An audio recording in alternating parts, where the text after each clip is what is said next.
Salam mehriban adamlar, yurdumuzda ve dünyadaki täzelikler bilen tanıştırýan Türkmen portaly Futbol topary Türkmenistanyň kubugynyň eýesi boldy.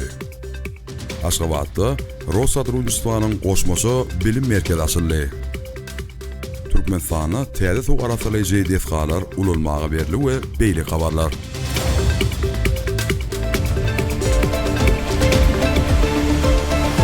21 dekabrda Prezident Serdar Berdimuhammedow sanly ulgam arkaly Nowatdaky hökümet meclisine geçirdi. Meclisin gün tertibine döwlet durmuşynyň bir näçe möhüm meseleleri girdildi.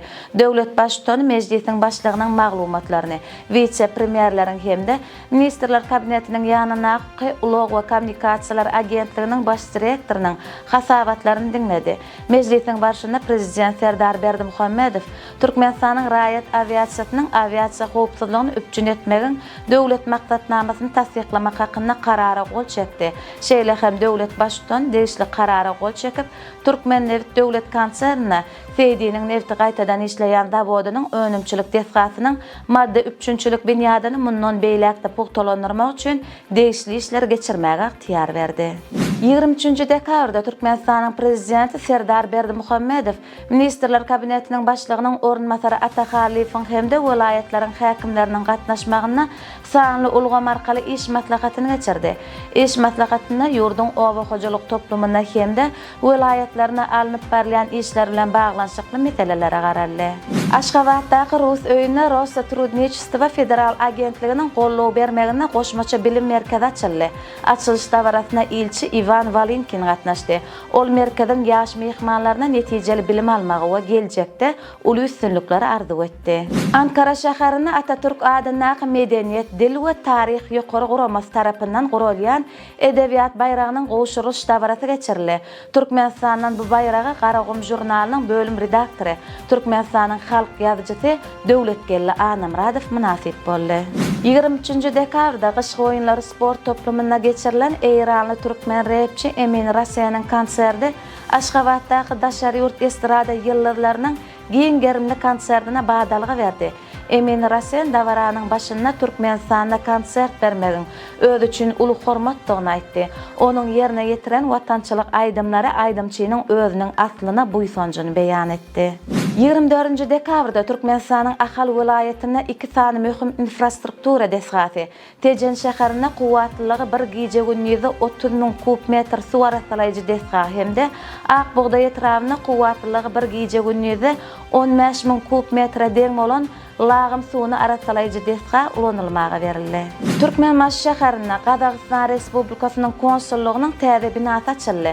Gazaqstanyň Türkmenistanaky elçisi Nurlan Nogayev açylış dawratyna eden çykyşyna iki ýurdun liderleriniň arasynda dialogyň Astana bilen Aşgabatyň arasyndaky üstünlikli hyzmatdaşlygyň esasy bolup durýanlygyny belledi. 25 dekabrda Prezident Serdar Berdimuhammedow garaşsyz döwletleriň arkalaşygyna agza ýurtlaryň döwlet başçylarynyň resmi däl sammitine gatnaşmak üçin Russiýa Federasiýasyna iş taparyny amala aşyrdy. Sammitiň dowamyna Russiýanyň prezidenti Vladimir Putin garaşsyz döwletleriň arkalaşygyna agza ýurtlaryň döwlet başçylaryny beýik watançylyk urşunyna gazanylan ýeňişiň 80 ýyllygy münasibetli geljek ýyl Moskwada geçiriljek dawralara gatnaşmaga çağırdy. Russiýa Federasiýasyna iş taparynyň maksatnamasy tamamlanandan soňra Prezident Serdar Berdimuhammedow halkara howa menziline bardy we bu ýerden Türkmenistana urady.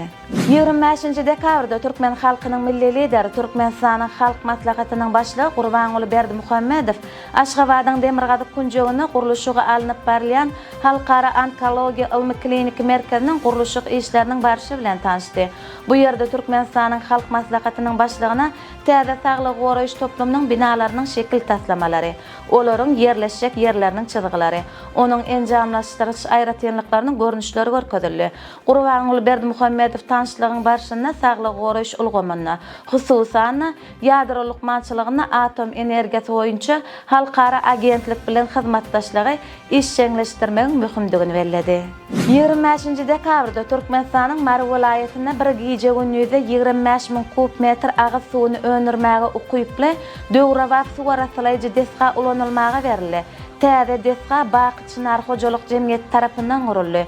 Dünýäniň meşhur önüm önürjileriniň enjamlary bilen öpjün edilen döwrawat desganyň eýelegän meýdany 8 gektar bolup, ol dolanırış we suwaratlaş binalardan, suw durulaýjy howuzlardan hemde beýlek binalardan ibaratdyr.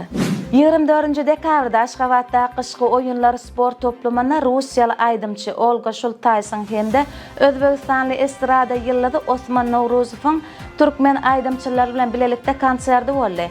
25 dekabrda bolsa Türkiýeli tanymal aydymçy we aktyor Murat Boz täze ýyl bayramçylyk münasibetli konsert maksatnamasy bilen çykyş etdi. Bu onuň 11 ýyllyk araketmeden soň Türkmenistana ikinji çykyşydyr. Ol ilkinji gedek 2013-nji ýylda Türkmenistanyň bitaraplygynyň 18 ýyllygy münasibetli guralan bayramçylyk konsertine çykyş edipdi. 26 dekabrda Tunis Respublikasynyň meşhur estrada ýyllady Amani Sivisi çykyş etdi. Dehilni aydymçy Arap aydymlary bilen birlikde Türkmen halkynyň milli lideriniň sözlerine döredilen Leyli Saçwarada Rawaýat adly aydymy hemde Ey daragym batlan adly aydymy türkmen dilini ýerine ýetirip türkmenstanlaryň bayramçylyk ruhyny belende göterdi. 25 dekabrda Maktumul Pragynyň saýlanan eserleriniň ýygynnysy Hytaý diline neşir edildi. Kitabyň tanışdyrylyş dabarasy Türkmenistanyň Daşary işler ministrliginiň halkara gatnaşyklary institutyna geçirildi. Dabara Türkmenistana işleýän daşary ýurt diplomatik wekilhanalarynyň we halkara guramalarynyň wekilleriniň ýol başçylarydyr, wekilleri. Türkmenistanyň daşary ýurtlardaky elçixanalarynyň we konsulluk edaralarynyň ýol başçylary, institutyň professor, moýlumlary hemde talipleri, şeýle hem köpçüliklerini habar beriş derejleriniň wekilleri gatnaşdylar. Türkmenistanyň Daşary işler ministriniň orunmasary Serdar Muhammed Durdiýew Azerbaýjanyň Aşgabatdaky elçixanasyna Azerbaýjan Howa ýolları kompaniýasynyň ýolagçy çorunun pajigaly helakçyligi bilen baglanşykly hatira kitabyna ýazgy ýazdy. Ol Türkmen tarapynyň adyndan Azerbaýjan Respublikasynyň Türkmenistanaky elçisine tüýs sürekden gynanç bildirdi. 27 dekabrda Prezident Serdar Berdimuhammedow vilayatlariň we Aşgabat şäheriniň häkimleriniň gatnaşmagyna Ministrler Kabinetiniň we Döwlet Howpsuzlyk Geňeşiniň Giňişleýin Mejlisine geçirdi. Türkmenistanyň mejlisiniň başlygy Gulmanowa 2025-nji ýyly halkara parahatçylyk we ynanyşmak ýyly atlanarmak barada mejlisiň kararynyň taýýarlananyny aýtdy. Şeýle hem döwlet başçysynyň garamagyna geljek ýylyň nyşany hödürlenildi.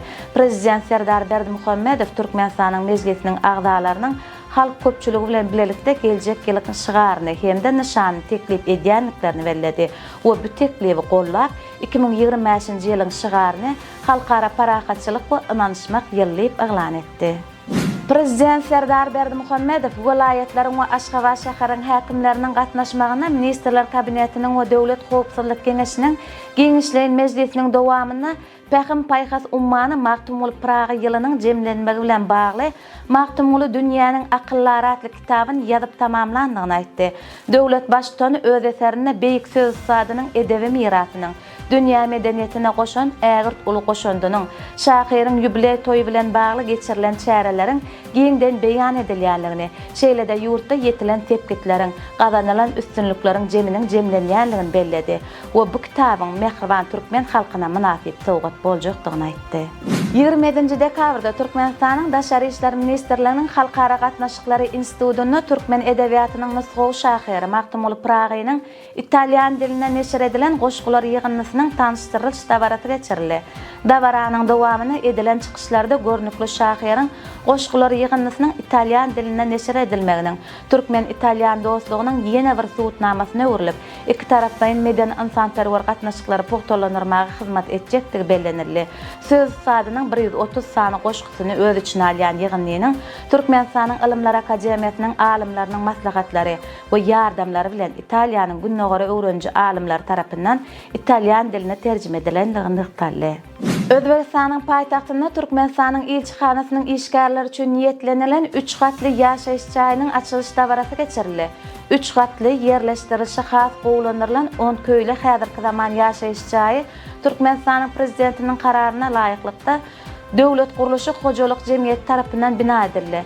Täze ýaşaýyş çaýynyň töweregindäki awadanlaşdyrylan ýanaşyk çäklerde çağalar üçin oýun we sport meýdançalary gurulypdyr.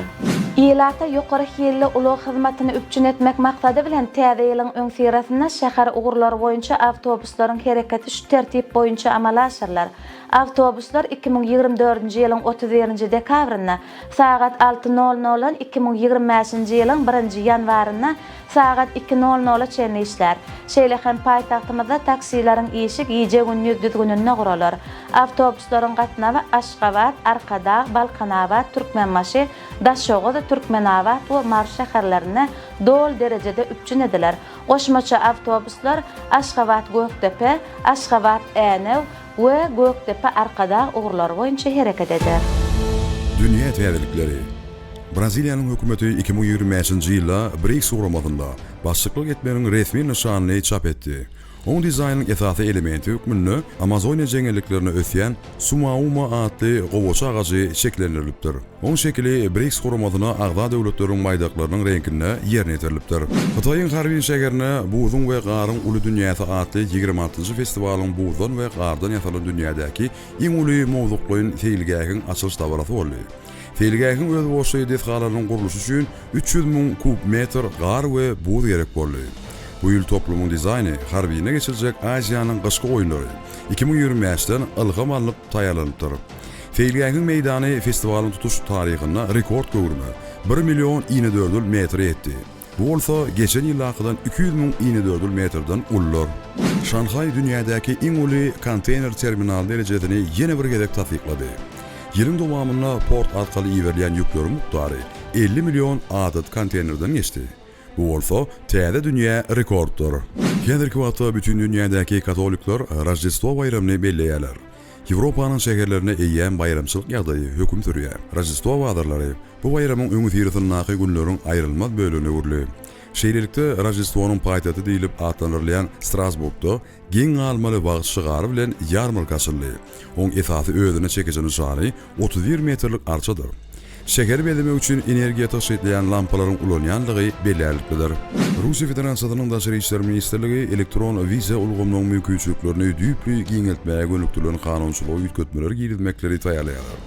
Russiýanyň Daşary işler ministrliginiň konsulluk departamentiniň direktori Aleksey Klimowyň bellemegine görä, Daşary raýatlaryň elektron wiza boýunça Russiýada bolup bilýän möhletini oň bolmak edeniň sanyny ýetgetmän 16 gece gününden 30 gece gününe çenli uzatmagy meýleşdirilýär. Sport täzelikleri. Nufgowy çalt we Bliss kuşt boýunça çağlaryň we ýetgençlikleriň arasynda Türkmenistanyň çempionatyna 350-den owrap mektep okuwçylary gatnaşdy. Bätesiga Aşgabat we Arkadaş şäherinden Ahal, Lebap, Mary, Daşow welaýatlarynyň turguny gatnaşdy. Şeýlem ilkinji hususy professional kuşt akademiýasy bolan kuşt älämi toporunyň ilkinji gezek gatnaşýanlygy eglan edildi. Türkmenistanyň Kuşt Federasiýasynyň metbuat gullugynyň belleşi ýaly Lebap welaýatynyň wekilleri has üstünlükli çykyş etdiler we umum topor sanawyny birinji orna elediler. Olar mümkin bolan 108 medaldan 67 medala munasip bollar. Şolaryň 27-si altyn medallardyr. Arkadaň futbolçylary Türkmenistanyň kubogynyň final dowşunda ahaly 1-0 gazabyny ýeňdiler. Duşuk Aşgabat'a geçirli. Yeketek golü Begenç Akmamedow derwede girdi. Şeýlelikde Arkadaş futbol kluby möhümde 3 kubok adandy. Türkmenistanyň çempionaty, Türkmenistanyň kubogy we Türkmenistanyň naýbaşy kubogyna munasip boldy. Ýetginçlikleriň we ýaşlaryň arasynda Doğa şäherine geçirilen Aziýa çempionaty. Türkmenistanyň milli ýyldysy 28 medal, 11 altyn, 8 gümüş we 9 bürünç medal gazandylar. Ýaşy 20 ýurtdan 237 turgun gatnaşdy. Türkmenistan agrar atletikaçy Şahzadbek Mehmet Yakubow ýetginçlikleriň arasynda altyn medal gazanyp dünýä rekorduny goýdy. Mehmet Yakubow 102 kilogram agram derejesine çykyş edip ýeňji boldy. Ol üteklep galyrmakda we 2 ýaşyň jemindäki netijesi boýunça ýetginçlikleriň arasynda dünýä rekorduny goýdy. Ulyala Kakymradowa da ýetginçlikleriň arasynda Aziýanyň çempionatyna 64 kilogram agram derejesine ýeňşi galanyp Türkmenistanyň milli ýyldysyna ýene bir altyn medal getirdi. Türkmenistan turgun filtrerek götürmekde 90 kilo, iteklep götürmekde bolsa 110 kilogram agram götürüp jemi 202 netije görkezmek başardy. Türkmen figurlaryň typjylary Daşkentde geçirilen Global Skating Academy Trophy adly halkara ýaşynda 2 gümüş we 1 bürünç medal gazandylar. Bätesiga dürli ýurtlardan 220-den owrap turgun gatnaşdy. Türkmen toporunyň düzümine Aynur Berdiýewa we Rahman Hojamuliýew gümüş medallara eýe bollar. Bürünç medala Hanna Sahedova munasip boldy. Türkmenistanyň turgun Süleyman Hudaýberdiýew Jide şeherine 14 ýaşy çenli tenisçilerin arasyna geçirilen halkara tenis ýaşyny altyn we gümüş medallara munasip boldy. File goşuş dawaratynda medallary Süleymana häzirki zaman tenis dünýäsiniň iň beýik tenisçilerinden biri Rafael Nadal goşurdy. Oň işçän döwrüne klub Ýewropa çempionatlarynyň 6 kubogyna munasip boldy. Mehriban adamlar, size yetirmek isleyen täzeliklerimiz şulardan ibaret. Ähli habarlar bilen bolsa Türkmen Portal web saytymyzdan doluguna tanışyp bilersiňiz. Ýatdan çykarmaň, Türkmen Portal siziň iň ygtybarly maglumat çeşmäňizdir. Sag bolun.